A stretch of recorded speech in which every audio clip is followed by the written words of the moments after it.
Boa noite, boa noite, boa noite.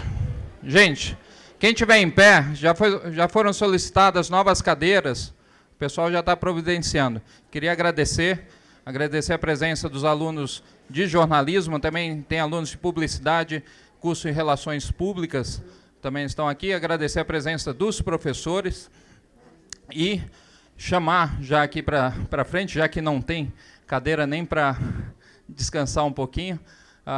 Primeiro chamar o professor Olímpio Cruz, o responsável pela vinda, pelo jornalista Luiz Nassif aqui.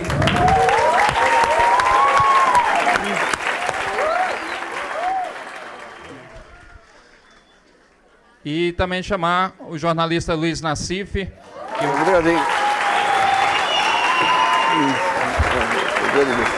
Eu queria que vocês já tomassem seus lugares.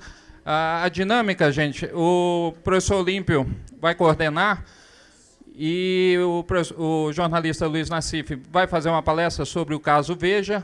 A maioria dos alunos aqui do jornalismo já receberam e-mails com o dossiê todo, com todos os 19 capítulos, já foram disponibilizados para você. O capítulo 20, segundo resposta que está no blog do Luiz Nassif hoje, se tudo der certo, final de semana devemos ter novidades. Então, para aqueles que não tiveram acesso, www.luiznassif com dois S's no nassif.com.br. Lá vocês vão ter todo o conteúdo no caso Veja, mas isso o próprio Luiz vai poder passar. Então, queria agradecer mais uma vez a presença de todos. Fico muito feliz de ver esse auditório cheio. E também alunos da UNB, que eu já tive contato ali na porta do auditório, e jornalistas que ligaram. Assim que o Luiz Nassif colocou hoje, que estaria vindo para Brasília, durante o dia todo foram telefonemas de pessoas querendo ter a possibilidade de assistir aqui a palestra, que vai ser gravada, e vamos disponibilizar também no site para que todos possam ter acesso. Obrigado, Luiz. Obrigado, Olímpio. Pessoal, boa noite. Vou passar o microfone aqui para o jornalista Luiz Nassif, agradecer a presença de todos. Aos meus alunos que fizeram provas sobre isso, não se preocupem, não vou mais cobrar uma prova sobre o mesmo assunto, mas aí vocês vão ter oportunidade de tirar as dúvidas agora com o autor do caso Veja. Bom, é um prazer estar aqui em Brasília conversando com vocês. Quando o Olímpio me sugeriu aqui vir conversar, vim com todo prazer. Só faltou acertar a agenda mesmo, porque o único problema da série Veja é o tempo que toma e mais os processos que destacam e essas coisas banais aí que acabam com o tempo disponível, né? Deixa eu tentar citar um pouquinho. Aliás, só uma sugestão. Quem entrar no blog hoje, eu guardei eu coloquei lá em um dos posts, eu coloquei um link para um livro que eu lancei em 2003, ou 2004, não lembro. O Jornalismo dos anos 90. Esse livro, eu historio, digamos, de 18 a 20 temas que foram explorados pela mídia nos anos 90, em cima do chamado efeito manada. Aquilo, você define um culpado de cara, em qualquer episódio que ocorre, daí vai todo mundo atrás, enfatiza aqueles aspectos irrelevantes que são a favor da sua tese, tudo que for aspecto que for contra a sua tese você esconde, e daí, depois de algum tempo, esse tema se esvazia porque é falso. Então tem vários episódios que eu narro lá, desde a escola base, que é um caso clássico já, com caso Babodega e outros mais. Desde os anos 90, quando eu voltei para a Folha em 91, a minha coluna eu tentei jogar sempre no contrapé. Por quê? Porque você não tem verdades absolutas. Sempre que você tem um tema qualquer, você pode ter 10 ângulos para explorar no tema, e você pode estabelecer ênfases diferentes também. Eu posso pegar uma tapioca e dizer que pagar R$8 uma tapioca é o maior crime do mundo. Como eu posso dizer também que você dá um golpe monumental aí não é crime. Então, digamos, essa manipulação de ênfase acaba dando um poder para a mídia muito complicado.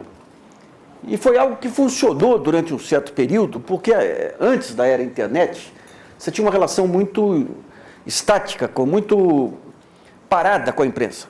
Quer dizer, no jornalismo convencional, o repórter sai, faz uma entrevista, ele já vai, em geral, dependendo do tema, ele já vai com o enfoque que vai ser adotado, seleciona aqueles temas ou aquelas informações que se adequam ao seu enfoque, publica, dá ênfase naquilo que ele escolhe como mais relevante e esquece o restante. E o leitor recebe passivamente. Recebe passivamente, eu acredito ou não acredito, em geral se acreditava. A mídia era um poder que tinha credibilidade, que foi gastando ao longo do tempo. E o que ocorreu, digamos, dos anos 80 e 90 para cá, é que a Folha, o último momento de competição que você teve na mídia foi quando a Folha, nos anos 80, entra com aquela de rabo preso com o leitor, campanha das diretas e tudo mais. A Folha dá uma reformada, sai na frente, assume a liderança desse mercado de opinião, o Estadão vai atrás, o Globo acompanha. A partir de um certo momento, o país fica muito complexo.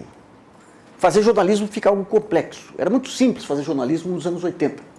Você cobria economia, você tinha um setorista no Ministério da Fazenda, um no Banco Central, um na Federação das Indústrias. Era muito simples cobrir a economia. Muito suficiente também, porque você tinha todo um Brasilzão que crescia ao largo aí de São Paulo, Brasília e Rio, que a imprensa não cobria. A partir dos anos 90 ficou complexo. O país mudou muito e o jornalismo passou a ter que correr riscos. Você tinha fenômenos ocorrendo, você tinha que interpretar aqueles fenômenos. Para não correr risco, o que o jornalismo começou a fazer? Efeito manada. Então tem um episódio qualquer, você vai cobrir, você não quer saber o que é aquele ângulo diferente. Você quer saber o que o outro jornal vai dar para você dar a mesma coisa para não ser cobrado, se não der. Então, digamos, esse efeito manada que explica os grandes erros jornalísticos dos anos 90. Então, nós tivemos o caso de escola base típico, né? Você sai de cara, você tinha algumas informações iniciais, você não podia vacilar, você tinha que definir logo o resultado daquele jogo. O resultado era, o japonês era o culpado.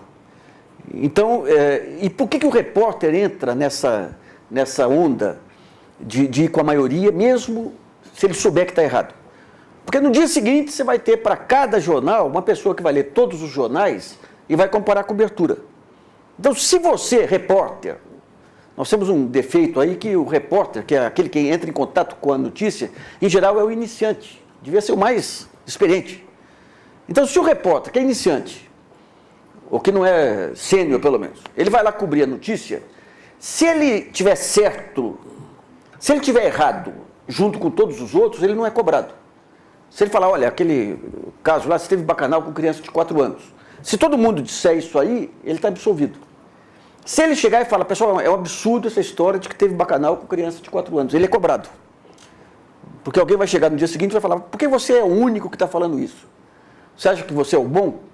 Você deixou a gente em má situação, fica parecendo que nós estamos atrás de outros interesses. Então é isso que permitiu ao longo dos anos 90 todo um processo de manipulação de escândalos, que teve alguns momentos aí áureos aí, com o caso Chico Lopes, caso dos precatórios aí, a CPI dos precatórios, caso do C. Caimã e tantos outros aí que envergonharam a imprensa nesse período. Um ponto importante para entender as distorções da imprensa é o seguinte: quando você pega países desenvolvidos, Estados Unidos, Inglaterra, você tem 2 tipos de jornalismo bem distintos. Você tem um jornalismo de opinião, aquele jornalismo que forma opinião, que é a chamada grande imprensa aqui. Esse jornalismo que forma opinião, ele tem que ser muito rigoroso nas suas informações e julgamentos. Ele é muito cobrado se ele dá uma informação errada. Ele pode ter opinião, o leitor pode discordar da opinião dele, mas ele tem que ser muito fiel aos fatos.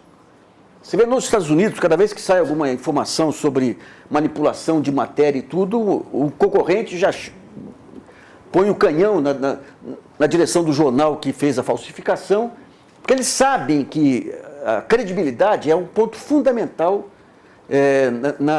na imagem do jornal de opinião.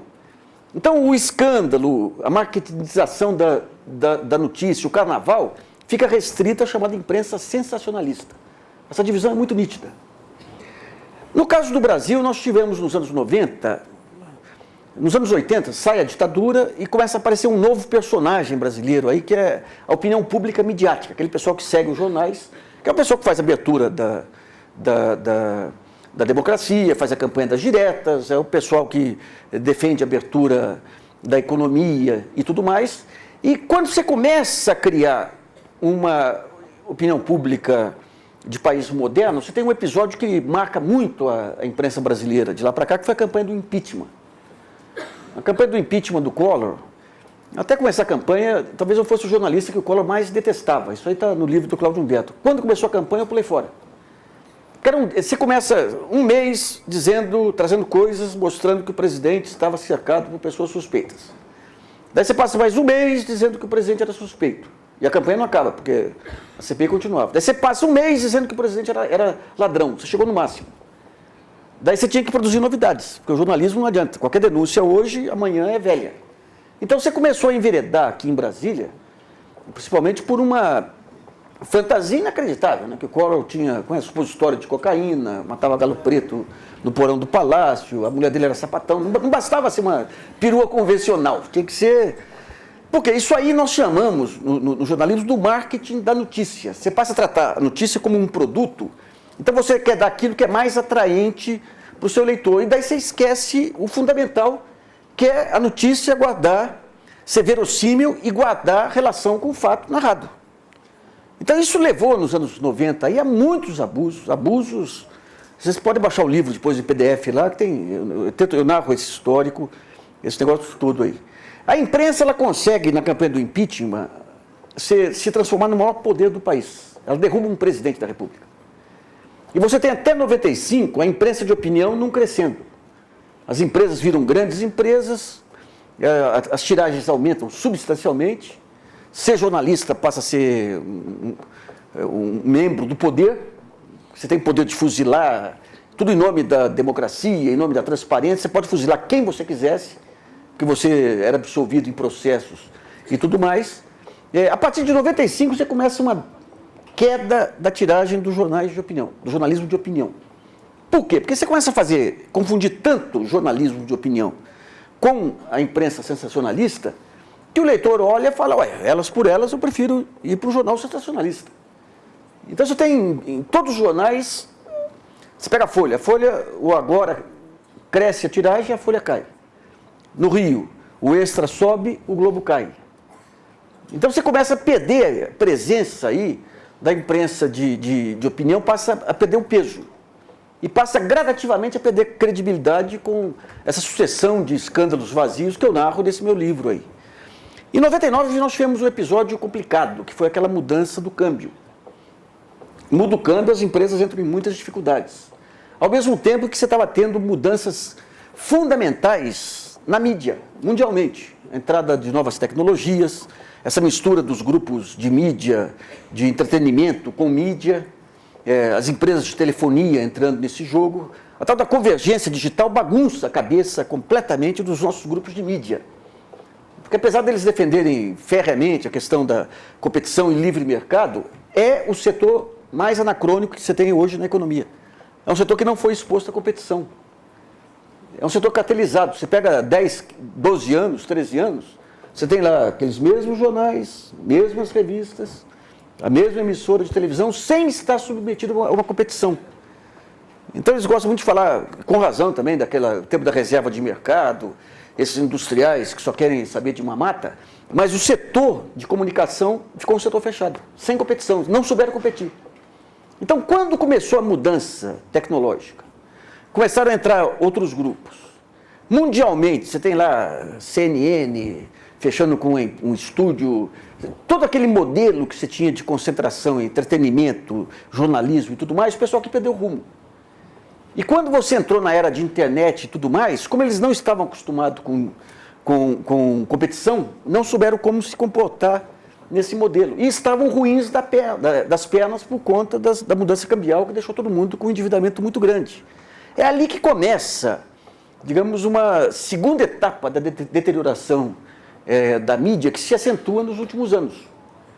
Esse meu livro, Jornalismo dos anos 90, eu narro tudo lá e termino relativamente otimista. Eu achava, não, agora a opinião pública vai ficar mais precavida, vai obrigar, o consumidor vai obrigar os jornais a se voltarem para a objetividade jornalística e tudo mais aí. Isso não ocorreu. você continua a ter uma desagregação muito grande no padrão jornalístico, por conta da crise e por conta de não saber como se colocar. Então, por exemplo, num certo momento, surgem os âncoras de rádio e televisão, competindo nesse mercado de opinião. O que os jornais e revistas fazem? Passam a usar, os colunistas passam a atuar que nem âncoras. Ou seja, eu não vim aqui para explicar, eu vim aqui para ficar solidário com o leitor, me indignando como leitor. Então, se o leitor está indignado com um negócio qualquer, você cata os jornais diariamente, você tem festivais aí de catarse, de indignação, que é um besterol. Você não pode ficar indignado com nem o leitor. Se o leitor está indignado em relação a algum tema qualquer, você tem que saber a razão da indignação e trazer informações, explicar e atuar analiticamente sobre isso, né? E depois vem a internet com aquela rapidez de informação, notas curtas. O jornal, para competir, começa a soltar notas que nem a internet, que também é uma... Você está concorrendo com o inimigo, onde o inimigo é superior. Então, se antes você tinha os jornais que eram diários e as revistas semanais que consolidavam e acrescentavam sobre a informação diária, agora as informações são horárias. Então, o jornal ele teria que se aparelhar para conseguir definir aí, organizar aquelas informações do dia anterior, e não se aparelhou. Então, digamos, a superficialidade que você tem, digamos, nos sites de notícias da internet, os jornais passaram a ser uma continuação desses sites de notícia. Tem outros fenômenos que ocorrem nesse período aí também, que num certo momento, surge uma novidade jornalística nos Estados Unidos, que era um barco furado, mas foi encampado aqui pela nossa imprensa, que é esse chamado estilo neocon. Esse linguajar agressivo, vagabundo, te dou um pé na bunda. É uma coisa horrorosa, mas foi visto aqui como a última novidade jornalística. Deu certo nos Estados Unidos, vai dar certo aqui. Então, você teve já nos anos 70, o Brasil ele sempre, você tem um padrão, principalmente a Editora Abril, ela sempre seguiu ondas que ocorriam nos Estados Unidos, ela transportava para cá, e muitas vezes deu certo. A própria Veja, nos anos 70, foi um exemplo bem sucedido de transporte aqui de um modelo de revista americano. Esse negócio do marketing da notícia, de você pensar como que vai ser a notícia, depois preencher os pedaços com declarações, isso a Veja praticava desde os anos 70. Agora, quando começa, então, os últimos anos, aí você tem, primeiro, essa insegurança dos jornais, de como se... Os jornais que eu digo, da grande imprensa, daí entra revistas e tudo, de como se comportar nesse novo mundo que estava vindo por aí. Problemas financeiros, que acabaram fazendo com que eles partissem para chamados interesses cruzados aí. O ombudsman da Folha, o Mário, na carta de despedida, ele falou, infelizmente não deu tempo de explorar mais essa questão dos interesses cruzados, que é outro ponto complicado também. É um outro ponto complicado porque os jornais, para competir nesse ambiente, ele tem que abrir, se associar a bancos de investimento, fazer IPOs para cá e para lá, e acaba abrindo a guarda para aquilo que é a essência, digamos, do seu negócio, que é o produto jornalístico. E nós tivemos também, a partir de um certo momento, com essa linguagem neocon, tem a eleição do Lula, que acaba provocando, num certo momento, um ressentimento muito grande da classe média. Um ressentimento até justificável, por duas razões. A classe média nossa, de um lado, de um tempo para cá, ela começou, nesses 15 anos, 20 aí de economia estagnada, você começou a ter uma queda financeira sensível. Outro dia a gente estava conversando em casa lá, com os cunhados e tudo lá, pô, a gente com 19, 20 anos, você queria trabalhar e sair de casa. Hoje os filhos ficam até 25, 26, 27 anos. Por quê? Porque não tem mercado de trabalho. Então, de um lado, a classe média, ela começou a se sentir que estava caindo financeiramente. E de outro lado, tem um fenômeno muito importante, que é a ascensão da classe D. Que é um fenômeno, digamos, é um fenômeno demográfico mais relevante que você tem. Isso vai mudar a face do Brasil. Mas, num primeiro momento, você tem um conflito. Porque o cara da classe média, ele vê ele decaindo financeiramente e decaindo em termos de status. Porque você tem um pessoal de baixo que está subindo. Então, ele fica desorientado. E, quando fica desorientado, ele quer encontrar um inimigo. Esse tipo de fenômeno já ocorreu em proporção muito pior na Europa, nos anos 20, 30, que resultou no nazismo, fascismo, toda aquela loucura que foi naquele período. Eu não estou querendo comparar a dimensão do que ocorreu lá com o que está ocorrendo aqui. Mas o fenômeno, a base do fenômeno é o mesmo. Então eu tenho que arrumar um inimigo. Quem é o inimigo? O Lula é eleito, comete aquele monte de abusos que a gente viu nos primeiros anos de governo Lula, todos aqueles problemas que ocorreram, de deslumbramento do pessoal que chegava, isso aí consolidou na classe média uma bronca muito grande em relação ao governo. Daí surgem alguns jornalistas que captam essa bronca e começam com essa linguagem chula dos neocons, começam a descer o cacete de uma forma muito agressiva. E isso tem repercussão. Quando tem repercussão, alguns jornais e revistas, a Veja principalmente, acham esse aqui é o meu caminho. E começa numa escalada de agressividade complicada. Dessa escalada, num certo momento, participam outros jornais. Você tem um pacto que você nunca teve antes na imprensa brasileira. Nos anos 90, se acontecesse alguma coisa com a Veja, a Folha cutucava, se acontecesse com o Globo, a Folha cutucava e vice-versa. Então a imprensa, a Folha exercia um papel muito importante de equilíbrio, digamos, desse poder da imprensa. Quando começa, digamos, a campanha do mensalão e tudo mais, a imprensa percebe num certo momento, percebe de uma forma ilusória que podia derrubar o governo.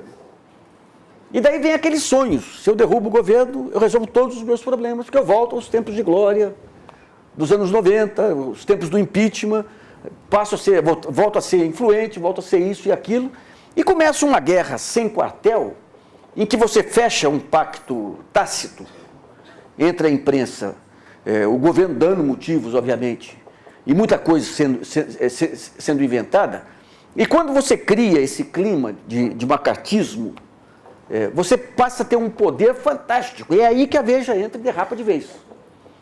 A Veja já tem uma tradição de criação de matérias, de factórios muito antiga.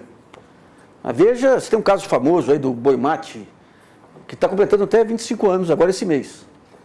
O Boi Mate foi a maior barriga da história da imprensa brasileira, né? Uma notícia que saiu de 1º de abril numa revista científica, falando que houve um cruzamento de boi com tomate na Universidade de Hamburgo pelo cientista Dr. McDonald's, e dava uma carne que já vinha já com tempero de tomate, ótima para hambúrguer, essas coisas todas aí. Né?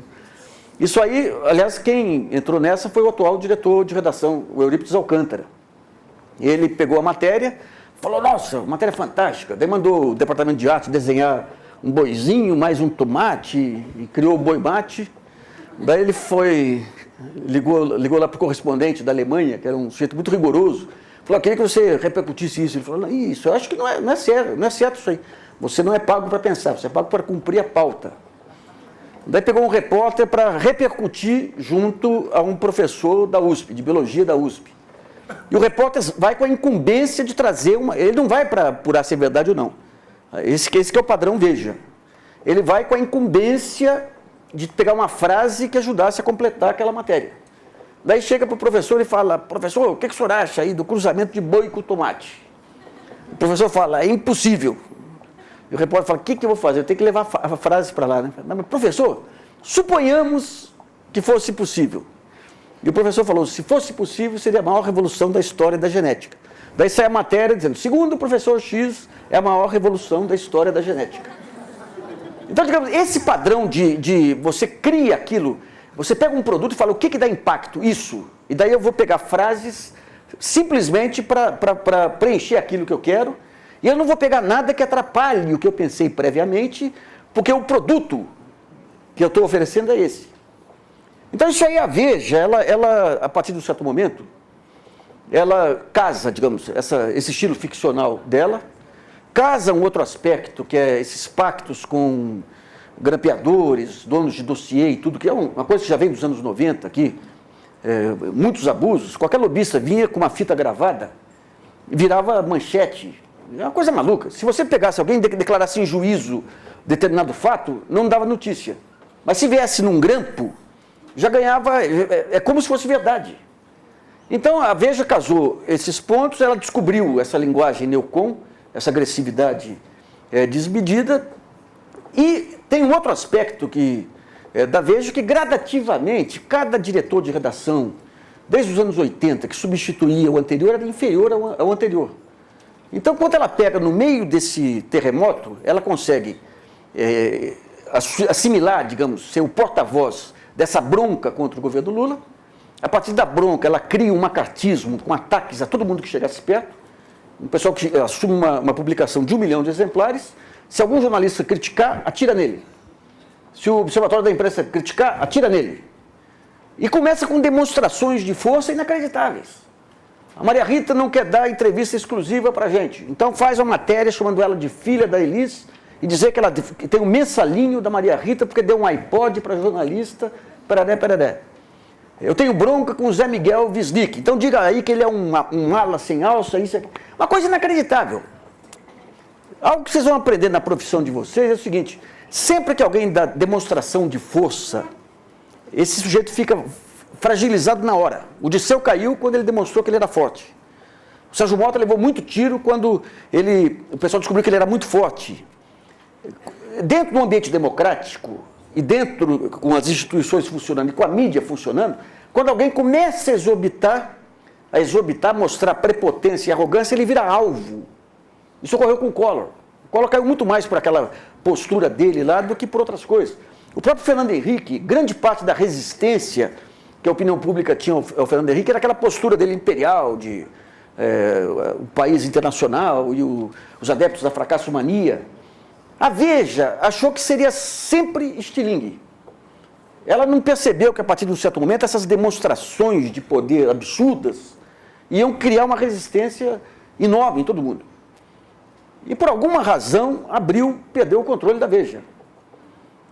Porque os abusos que foram cometidos nesse período, as demonstrações de poder, os ataques a pessoas, artigos que você via nitidamente que tinha uma conotação de tomar partido em disputas comerciais e tudo mais, mostrou que ela não tinha mais nenhum filtro. Ela se achava acima do bem e do mal, achava que ia poder derrubar o presidente e poder atirar em quem chegasse perto, né?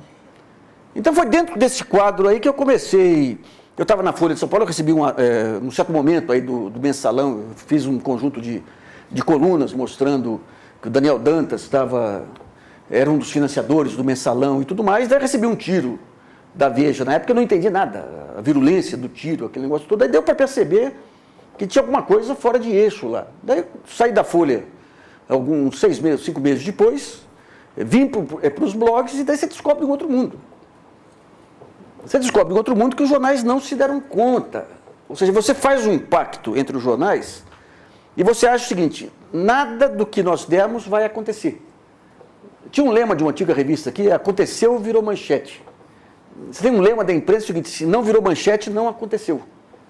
Então, quando todo mundo faz um acordo e fala, nós só vamos publicar aquilo que fizer parte desse acordo, você dá uma sensação de poder para os diretores de redação muito grande. Eu posso fazer o que eu fizer aqui, Veja, eu posso fazer o que eu fizer, o absurdo que eu quiser aqui, porque a Folha não vai pegar no meu pé mais, como pegou em outros momentos. Então dá uma sensação de impunidade fantástica e não perceberam que tinha um bicho surgindo aí ganhando corpo, chamado internet e blogs. Então é como se você fizesse, digamos, se tem uma cortina aqui, separa 3 pessoas, aqui tem um vaso de flores aqui, daí você fica apertado e fala, deixa eu fazer pipi no vaso aqui, ninguém está vendo. Daí abre as cortinas e está todo mundo olhando. No fundo foi isso que aconteceu. Já nas eleições, quando começaram a forçar muito a barra, mesmo, ali ficou algo nítido, que a imprensa ela queria assumir o papel de partido político. Coisa que ela não pode ser, ela tem que ser mediadora. Se você tem conflito entre os diversos partidos, a imprensa tem que ficar acima. Ela tem que saber elogiar o que é elogiável e criticar o que é criticável sem tomar partido. Mas ali foi feita aquela aposta na queda do Lula, foi feito todo aquele carnaval com algumas matérias corretas e muitas inventadas. Os tais dólares de Cuba, o dinheiro das Farc, coisas nitidamente inventadas. Você tem algo em jornalismo que é o primeiro teste que você faz para ver se uma notícia é correta, é o teste da verossimilhança. O que é isso? É saber se esses fatos narrados é possível que tenham ocorrido, independentemente de você ver provas. Você fala, isso faz sentido? Se não fizer sentido, você descarta. Se fizer sentido, você vai ver se tem as provas. Se não tiver as provas, você constata que o cara chutou. Mas tem sentido. O que ocorreu nesse período com a Veja foi matérias sem sentido. De repente você pega Cuba, um país quebrado, você compõe uma capa em cima em que a única testemunha era um cara morto. Nunca vi um negócio desse, um cara morto.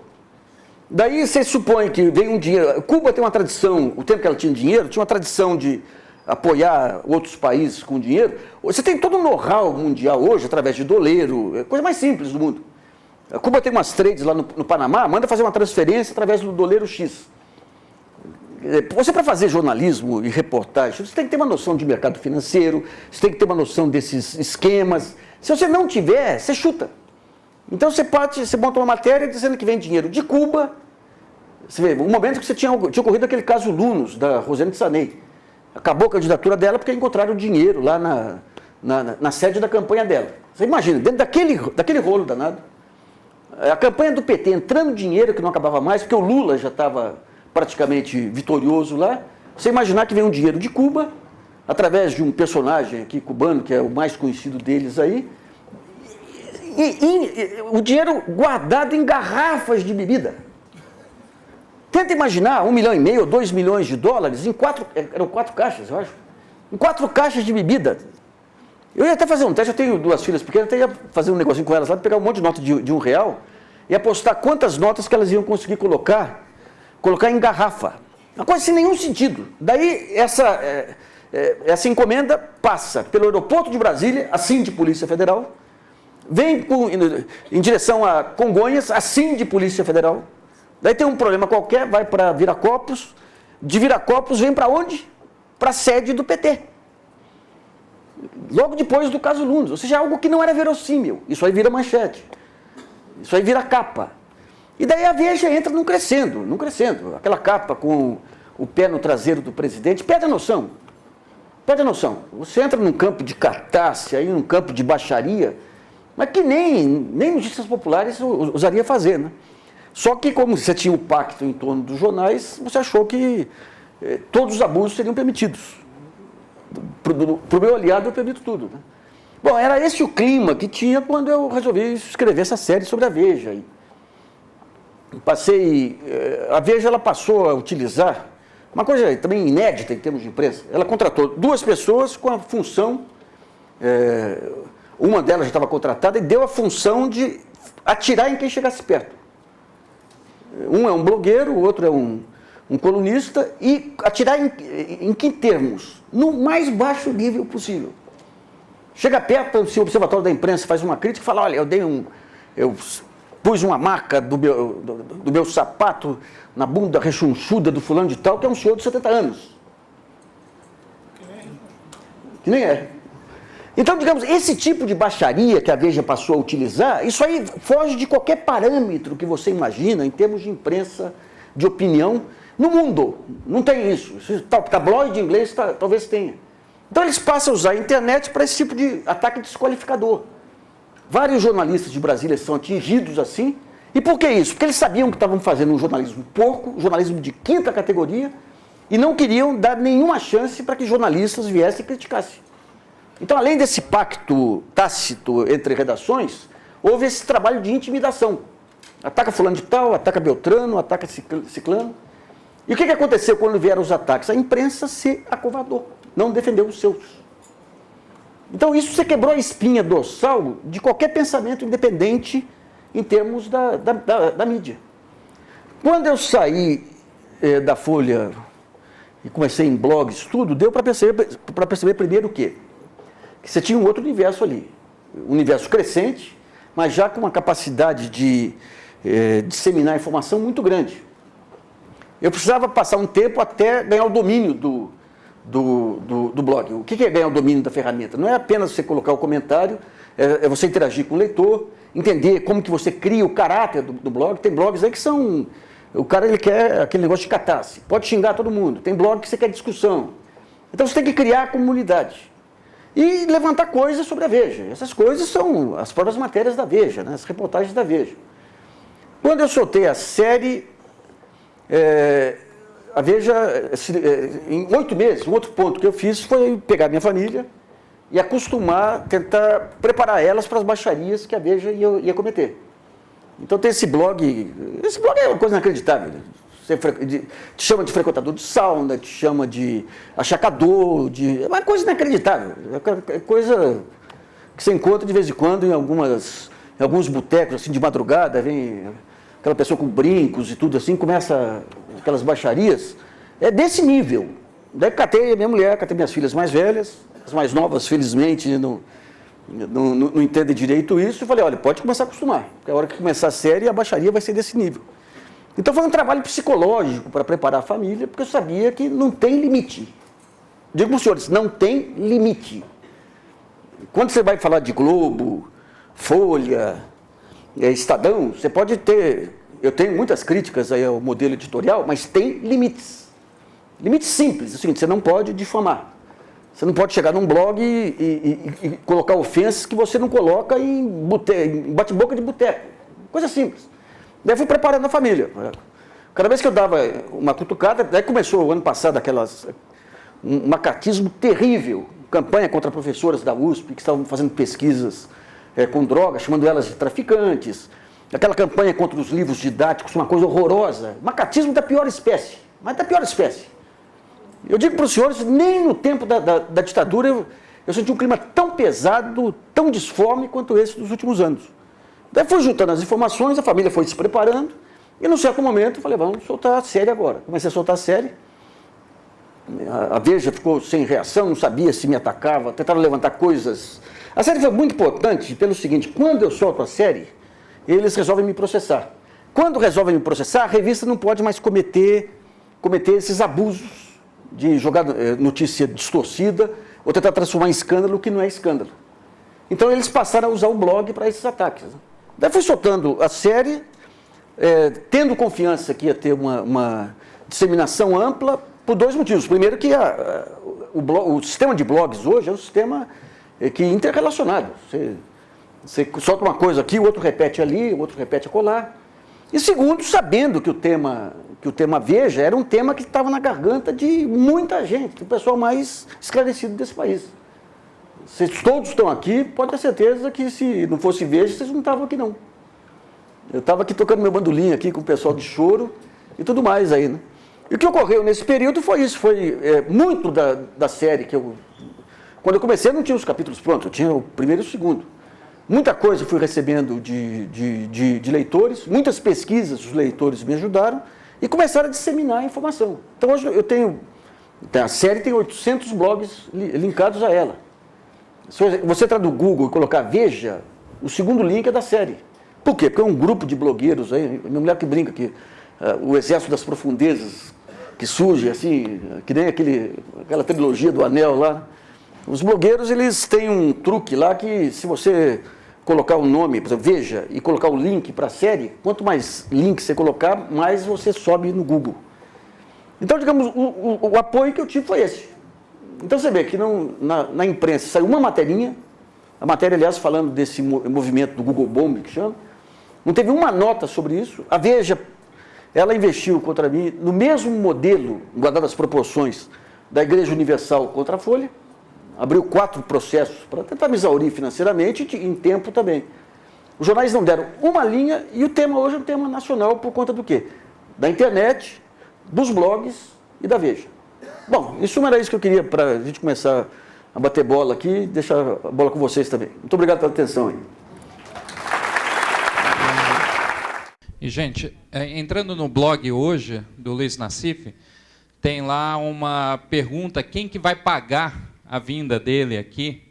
E eu, como coordenador do curso de jornalismo do IES, falo, ninguém pagou nada para o Luiz Nassif estar aqui. A minha resposta foi que não tem nada que pague o prazer de falar para jornalistas e tentar convencê-los que o jornalismo não é isso que está aí.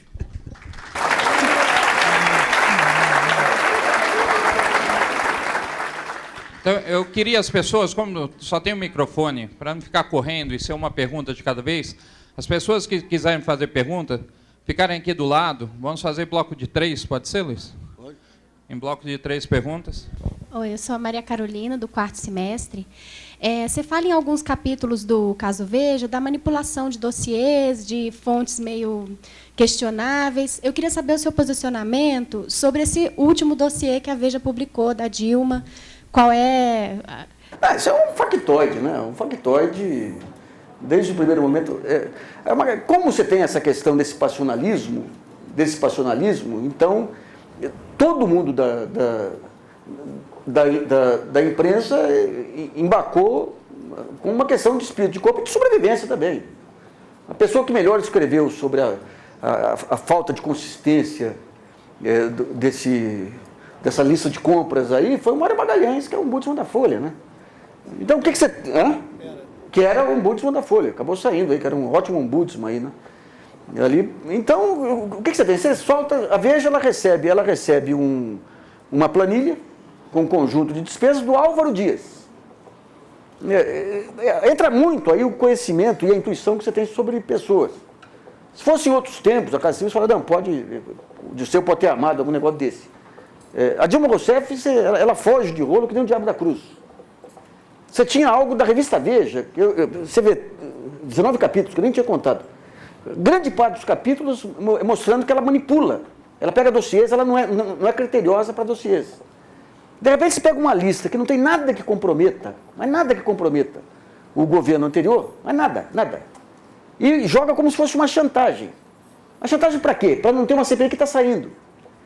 Então o conjunto de fatores que você tinha cercando essa planilha era totalmente inconsistente. E tanto era inconsistente que a Veja voltou com uma repercussão lá sem dar um dado a mais, e essa semana aí ela termina essa cobertura aí sem dar um dado a mais.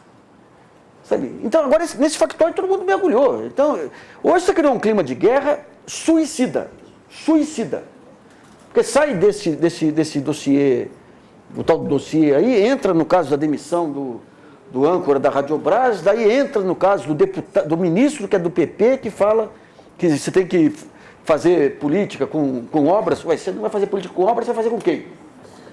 Então, é muito complicado. Criou um clima, e é um clima passional. Outro dia, não sei se é verdade, mas um leitor entrou no blog, antes de ontem, falou, eu vi na CBN lá, o fulano de tal, que é um cara preparado, dizendo que esse caso da Radiobras é o pior escândalo do governo Lula. Eu falei, mas, gente, você lembra aquela história do Joãozinho, que contava um monte de trololó, daí quando ele vai se afogar, ninguém acredita nele? Eu pergunto o seguinte, a hora que tiver realmente, digamos que haja uma ameaça à democracia, digamos que o Lula vire a cabeça e resolva virar um ditador. Você acha que a imprensa, alguém vai acreditar na imprensa para a imprensa ser um poder moderador contra esses abusos? Então, quando você não tem critério, você vai gastando transforma tudo em escândalo. Gente, mas não tem nem sutileza mais. Aquele negócio da tapioca lá é uma coisa ridícula. Mas tão ridículo que de repente se descobre lá os gastos do governo de São Paulo, e daí não tinha jeito, daí você tinha que mostrar a isenção. Daí começa a falar lá do ursinho de pelúcia, começa a falar da maquiagem. Meu Deus do céu, olha, esse episódio da tapioca, dos gastos corporativos do governo federal e do governo de São Paulo, a hora que juntar, não vai dar um caso de escola base, vai dar um FEBEAPA, aquele festival de besteiras que assola o país, né? Mas de repente você quer fazer escândalo por tudo, então a tapioca serve, o que mais que tinha lá? As bailarinas. Compraram 20 bailarinas, que eram um objeto de enfeite, aí acharam que eram bailarinas de verdade, que você comprava lá, bailarina. Então você perdeu o senso do ridículo, não estamos nem falando mais de... Perdeu o senso de notícia, você perdeu o senso do ridículo, sabe? E esse dossiê faz parte disso também. Sabe? Nassif, eu sou a Carolina, do 3º semestre. Quando o professor Olímpio mostrou para a gente um dos capítulos do dossiê, que você... Ai, meu Deus, fugiu a palavra. Mas tinham trechos, você reproduzia trechos do blog do Reinaldo. E, assim, é assustador. Você falou de tudo que a Veja faz e tal. É surreal mesmo, a gente. Surreal. É difícil de acreditar. Aí você mostrou, reproduziu aquilo e a gente ficou assustado. E até muita gente na sala falou, meu Deus, mas não devia ter reproduzido, como se fosse algo até que você tivesse falado. Como você faz para ter essa sintonia fina, assim, para não entrar no senso comum de ser o Reinaldo contra o Nassif, ou o Nassif contra a Veja? E se você acha que, se você não fosse o Luiz Nassif, mas fosse a Folha, ou fosse qualquer outra empresa, se mudaria a visão das pessoas do que você está fazendo? Não, em relação a essa questão de um contra outro, eu nunca considerei ele como o adversário. Quando ele começou com os ataques lá atrás, eu deixei bem claro lá, falei, olha, a hora que eu tiver que brigar é com o chefe dele, não é? Se o cara manda alguém atirar em você, você não vai brigar com o pistoleiro. O pistoleiro está cumprindo o papel dele lá, que você vai brigar com o chefe dele, né? Essa questão de, se eu fosse a Folha, não ia conseguir publicar nada. Isso aí não, a Folha...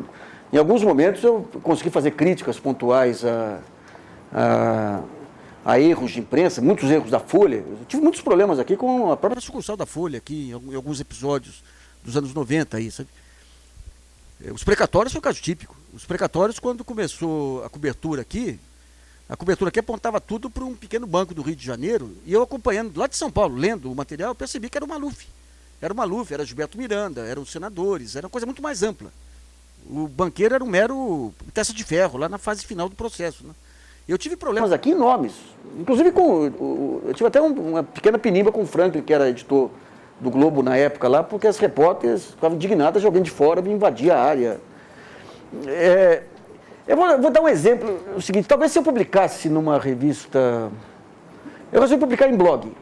Para você penetrar nesse mundo da grande imprensa, do jornalismo de opinião, é muito complicado. Porque aquele negócio, se não sai na Folha, no Estado, na Veja, não acontece. Agora, eu achei que ia acontecer no blog, e aconteceu no blog.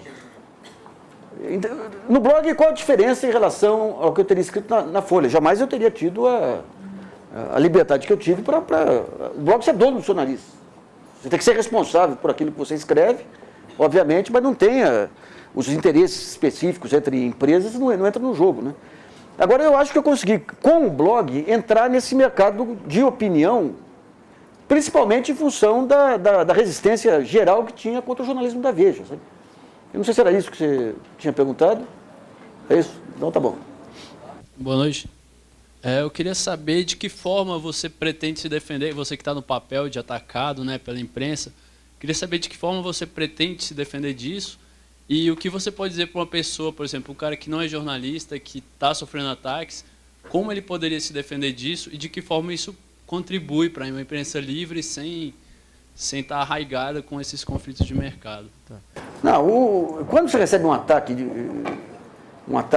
com difamação, injúria e tudo mais, lá a única saída é ir para a justiça. Não tem outro jeito. A Veja, se você for pegar a quantidade de ações que foram abertas contra a Veja, é muito grande. Muito grande.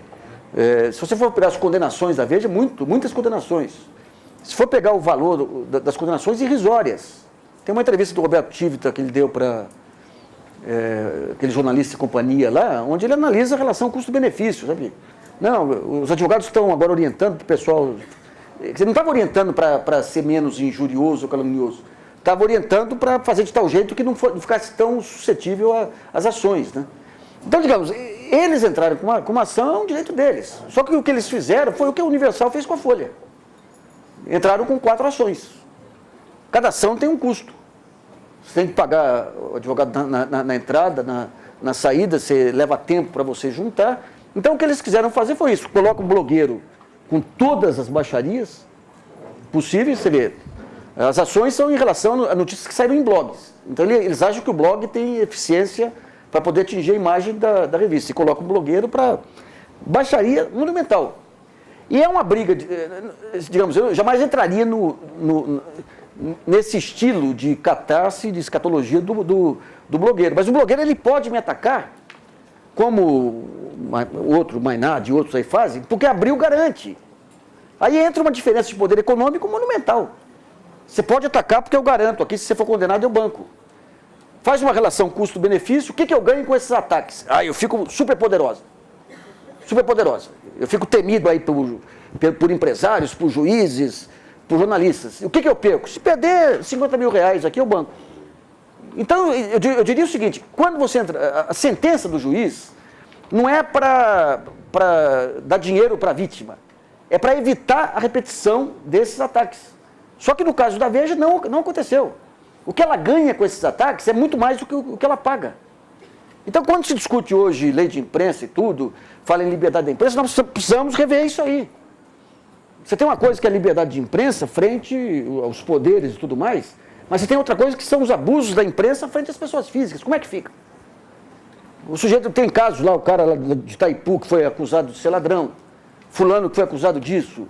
Os ataques que eu estou sofrendo hoje aí dessas baixarias, que são tão baixos, mas frequentador de sauna, cara que roubou cunhado, o cara... Inacreditável. Como é que faz se não for justiça?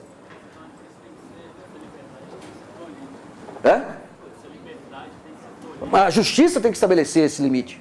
Agora, se eu sou tão poderoso, eu, revista Veja, que eu intimido os juízes.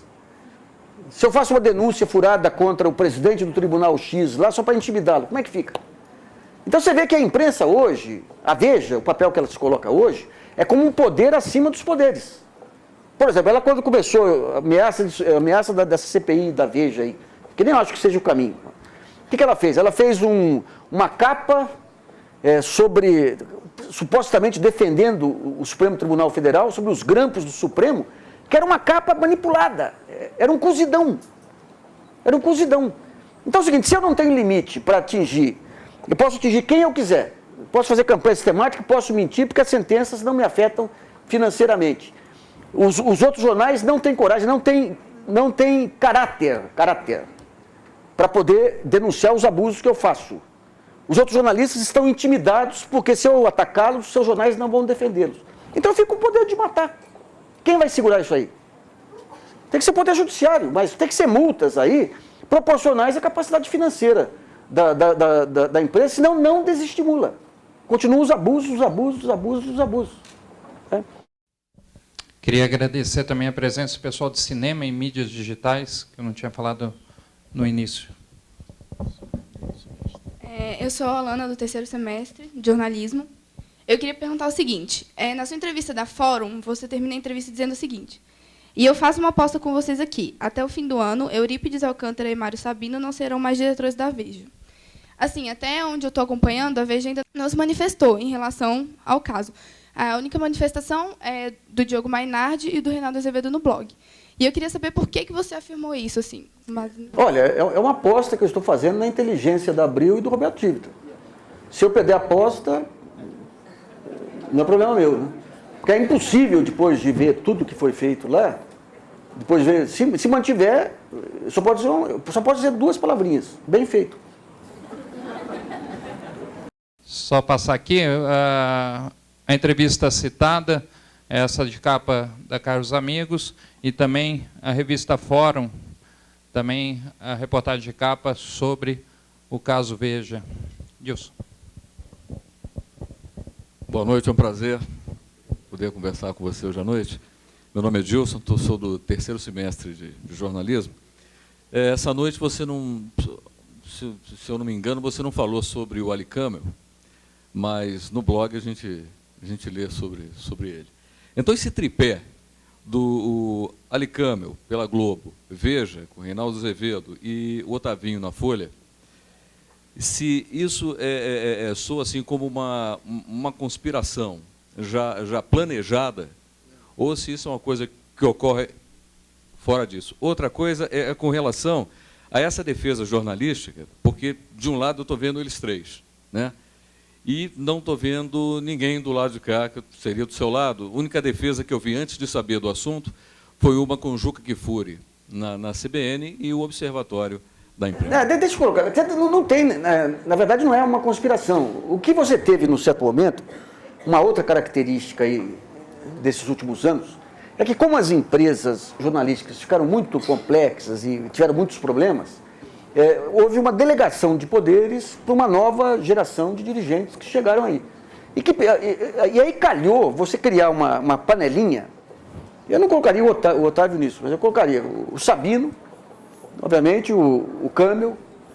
Você tem um pessoal, novos colunistas que surgem aí, muito pessoal de Ipanema. Eu brinco que Ipanema, porque desde os tempos do Pasquim, você tem aqueles esquemas de panelinha que não tem cor política. Você vai para cá ou vai para lá de acordo com as circunstâncias, né?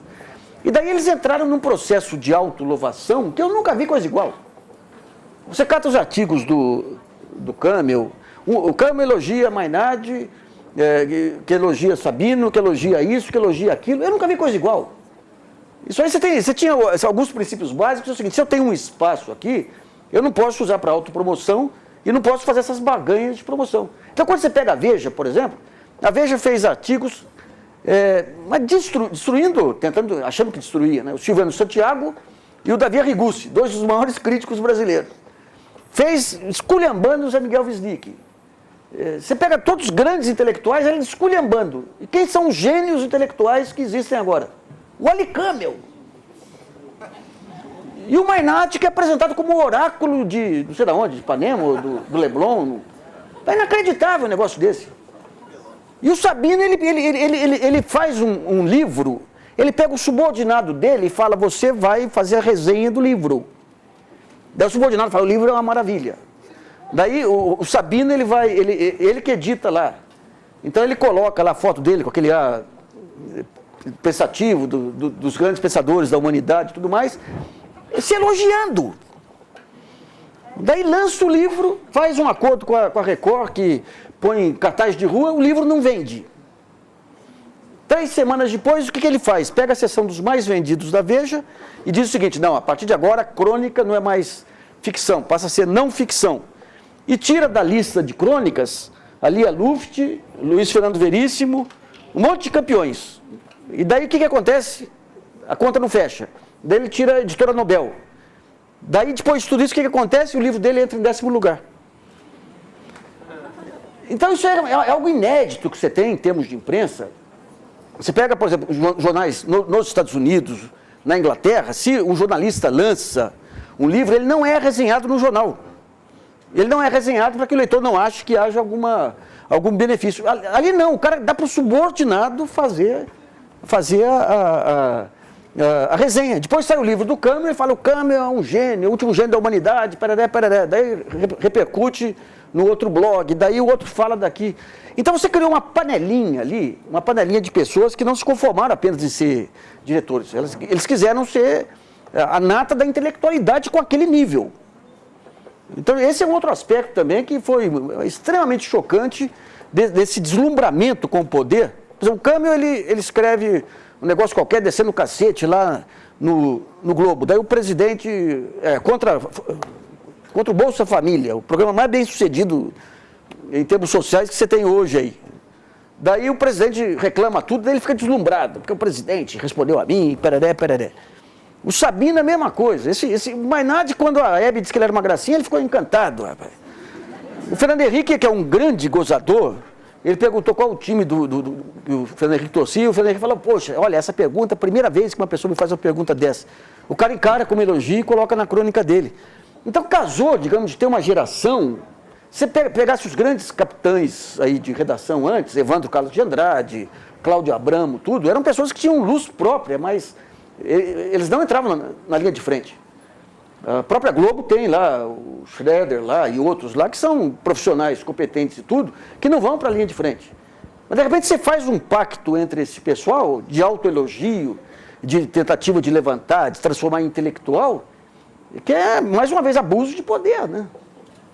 Então é isso aí.